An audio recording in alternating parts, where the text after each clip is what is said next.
அன்புள்ள இஸ்லாமிய சகோதரர்களே, சகோதரிகளே, மௌலிது பாடல்கள் இதை படிக்கலாமா அப்படின்னு சொல்லி பல சகோதரர்கள் கேட்பதை நான் பார்க்கிறேன்.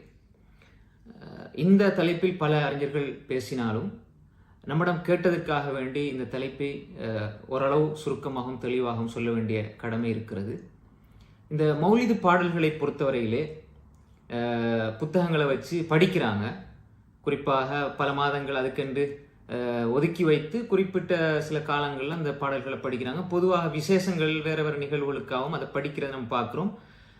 பொதுவாக இந்த பாடல்களை பார்க்கின்ற பொழுது இதில் தெளிவான ஷிர்க்குடைய வாசகங்கள், இணை வைப்புடைய வாசகங்கள் இடம்பெற்றிருக்கின்றன. இப்போ ரசூல் ஸல்லல்லாஹு அலைஹி வஸல்லம் அவர்களை அல்லாஹுடைய இடத்துக்கு கொண்டு போய் வைத்து பாடல்கள் படிப்பதை நாம் பார்க்கிறோம். அப்போ எனவே மௌலிது பாடல்கள் அந்த புக்கில், அந்த புத்தகத்தில் இருக்கிற பாடல்களை படிப்பது ஒரு வணக்கமோ நன்மையோ இபாதத்தோ கிடையாது. மாற்றமாக தெரியாமல் யாராவது படித்தால் அதை விட்டுருங்க. அது பாவமான ஒரு காரியம், ஒரு ஷிர்கான ஒரு காரியம், அதை விட்டுருங்க. தெரியாமல் செஞ்சிருந்தால் அதை விட்டுருங்க.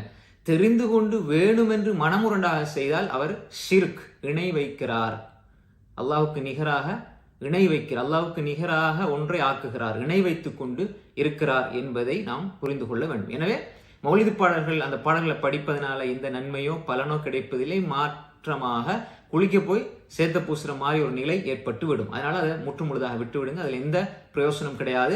ரசூல் ஸல்லல்லாஹு அலைஹி வஸல்லம் அவர்கள் அல்லாஹ்வுடைய லெவலுக்கு கொண்டு போற ஒரு நிலை, ஒரு துர்ப்பாக்கிய நிலை வந்து விடுகிறது. நாம் ரசூல் ஸல்லல்லாஹு அலைஹி வஸல்லம் அவர்களை புகழக்கூடாதா அப்படிலாம் கேட்பாங்க. புகழ வேண்டும். குர்ஆன் சொன்ன எந்த அளவு வரையறுத்து இருக்கிறதோ அந்த அளவு தான். இப்ப ரசூல் ஸல்லல்லாஹு அலைஹி வஸல்லம் அவங்களை அளவு கடந்து நேசிக்க வேண்டும், புகழ வேண்டும். ஆனால் அதுக்கு ஒரு எல்லை, நம்ம அல்லாஹ்வுடைய இடத்தை கொண்டு போறது தடை செய்யப்பட்டிருக்கிறது. என்னை அளவு கடந்து புகழ வேண்டாம் என்றும் ரசூல் ஸல்லல்லாஹு அலைஹி வஸல்லம் சொல்லியிருக்கிறாங்க. புகழ்றதுக்கு ஒரு அளவு இருக்கிறது. ஸலவாத்து சொல்றதுக்கு எல்லாம் குர்ஆன் ஹதீஸ் எல்லாத்தையும் நமக்கு சொல்லியிருக்கு. ரசூல் ஸல்லல்லாஹு அலைஹி வஸல்லம் எங்கள் உயிரிலும் மேலானவர், அன்பானவர், நேசத்துக்குரியவர் என்பதை நம்முடைய செயல்களில் நம்ம காட்டணும்.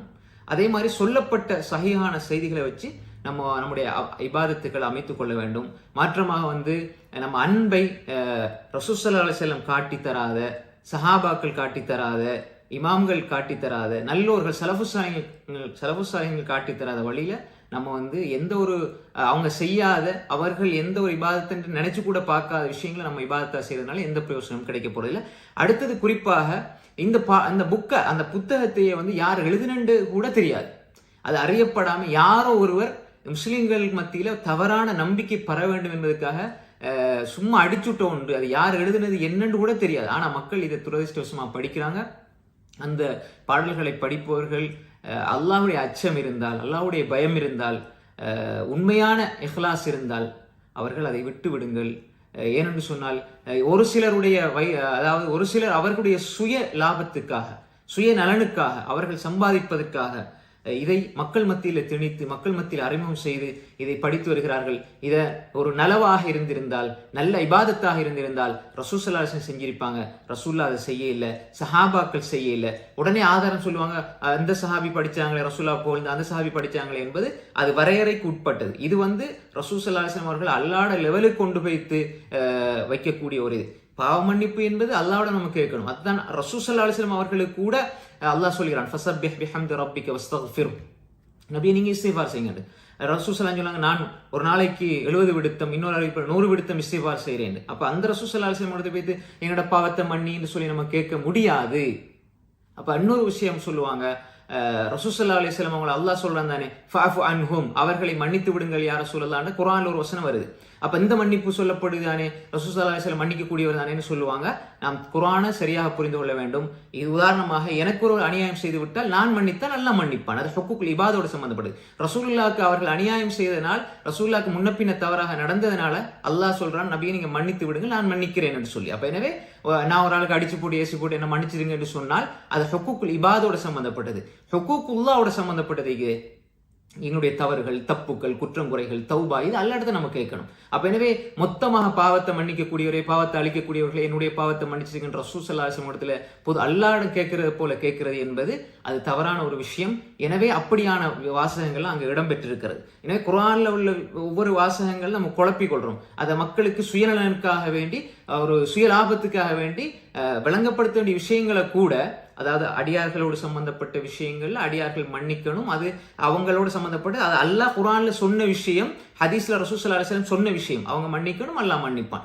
ஆனா அல்லாஹ்வோட சம்பந்தப்பட்ட விஷயத்தை வந்து அடியார்கிட்ட போய்த்து நான் தொலைல என்ன மன்னிச்சிருங்கன்னு சொல்லி ரசூலுல்லாஹ்ட்ட முதற்கொண்டு நம்ம கேட்கவே முடியாது. அப்ப என்ன நான் தொலைல யார் ரசூல் என்ன மன்னிச்சிருங்கன்னு சொல்ல முடியாது. ஏன்னா அல்லாஹ்ட்ட நம்ம அதை கேட்கணும். அப்ப ரெண்டையும் குழப்பிக்கொள்ள கூடாது. அந்த அடிப்படையில இப்படியான யார சொல்ல என்ன மன்னிச்சிருங்க அப்படின்னு சொல்றதெல்லாம் கூடாது. நான் தொலைல நோவு பிடிக்கல என்ன மன்னிச்சிருங்க அப்படின்னு கேட்டால் அல்லாஹ்ட்ட கேட்கிற மாதிரி கேட்க வேண்டியது நம்ம ரசூலுல்லாஹ்ட்ட கேட்கிற மாதிரி ஆகிரும். அப்ப எனவே இதை சரியாக புரிந்து கொள்ள வேண்டும். ரசூல் ஸல்லல்லாஹு அலைஹி வஸல்லம் அவங்களே சொன்னாங்க, நான் எல்லா இடத்துல பாவ மன்னிப்பு தேர்றேன்னு சொன்னாங்க தானே. அதனால அவங்க பாவி என்ற அர்த்தம் அல்ல, எங்களுக்கு சொல்லி தராங்க, படிச்சு தராங்க, அல்லா இடத்துல இஸ்திக்ஃபார் செய்யுங்க. அப்ப எனவே இந்த விஷயத்தை நாம் புரிந்து கொள்ள வேண்டும். எனவே இந்த மாதிரி வாசகங்கள் வசனங்கள் இடம்பெறுவதனால இந்த நிறைய இதுபோன்ற நிறைய விஷயங்கள் கட்டுக்கதைகள், அதாவது வாசகங்கள்ல ஷிர்கான விடயங்கள் இருக்கிறதுனால முற்றுமுழுதாக அதை நீங்க தவிர்ந்து கொள்ளுங்கள். தெரிந்து கொண்டு செய்தால் அவர் இணை வைக்கிறார், ஷிர்க் செய்கிறார். அல்லாஹ் சொல்றான், இன்னல்லாஹ லா யக்ஃபிரு அன் யுஷ்ரக பிஹி வ யக்ஃபிரு மா தூன தாலிக லிமன் யஷா. அல்லாஹ் ஷிர்க்கை தவிர வேற எல்லாத்தையும் மன்னிப்பான், ஷிர்க்கை மன்னிக்க மாட்டான். ஆனால் ஷிர்கோட மரணித்தால் தான். அதனால ஷிர்க்கு செஞ்சா கூட தௌபா செஞ்சு மீண்டு அல்லாஹ் பக்கம் வந்து நீங்க கலிமா சொல்லி அல்லாஹ் பக்கம் மீண்டு வந்து விடுங்கள். அல்லாஹ் மன்னிக்க கூடியவனாக இருக்கிறான். அஸ்ஸலாமு அலைக்கும் வரஹ்மத்துல்லாஹி வபரகாத்துஹு.